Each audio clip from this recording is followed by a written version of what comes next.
The bearer party was highly praised throughout Monday as they carried the Queen's £500 lead-lined coffin on several occasions as the country and the royal family were bidding their final farewell.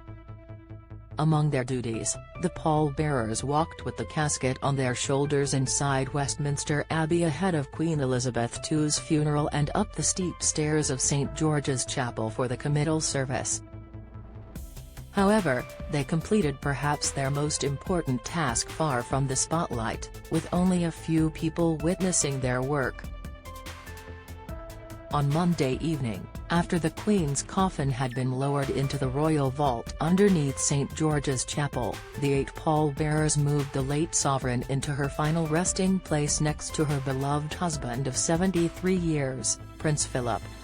The pallbearers' day likely started before 10:30 a.m. yesterday, when they were at Westminster Hall to move the Queen's coffin on the gun carriage directed to Westminster Abbey.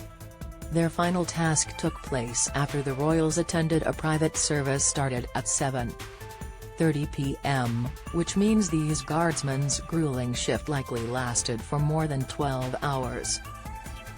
The Queen's coffin was carried by 8 pallbearers on Monday, Image, Getty. Some of the Queen's pallbearers have served in Iraq, Image, Getty, praising their outstanding work in a comment piece for the Daily Telegraph. General the Lord Dannatt, the UK's former Chief of the General Staff, wrote, "These young guardsmen deserve particular praise. Even when the cameras are switched off at the end of the day and the final private service of committal is being held at St George's Chapel, Windsor, their duty will not be over." Deep in the royal vault under the chapel, the pallbearers will have one final unseen duty, to move the late Queen's body to its final resting place close to her husband, the Duke of Edinburgh, and to her father, King George VI. Once all is complete, then these young men too can relax and reflect on their very difficult job. Extremely well done. Read more. Queen is buried alongside Prince Philip in intimate family funeral. The Queen's pallbearers were highly praised by members of the public for their work on Monday, Image, Getty. Lord Dannatt wasn't the only person to heap praise on the pallbearers. Many of those who watched the Queen's funeral took to Twitter to express their admiration for the guardsmen.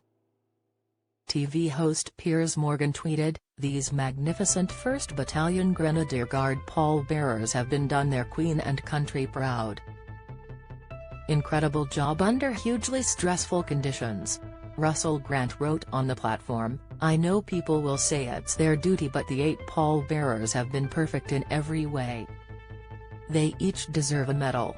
Don't miss Harry puffs out cheeks after draining day for royals." Video. Charlotte shares sweet glance with Uncle Harry, pics Queen puts Biden and other leaders in their place one last time. Report. The pallbearers' last task was completed away from the public eye. Image, Getty. The Queen's coffin was carried by 8 guardsmen. Image, Getty. Social media user James Tuckett wrote, "These lads have been impeccable throughout, an absolute credit to our forces and the Crown."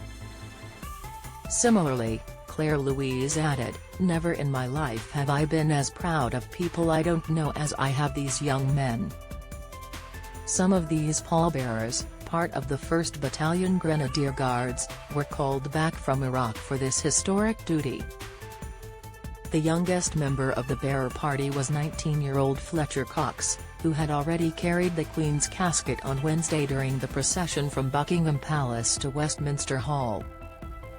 The team of pallbearers was led by Company Sergeant Major Dean Jones, a married father of 1.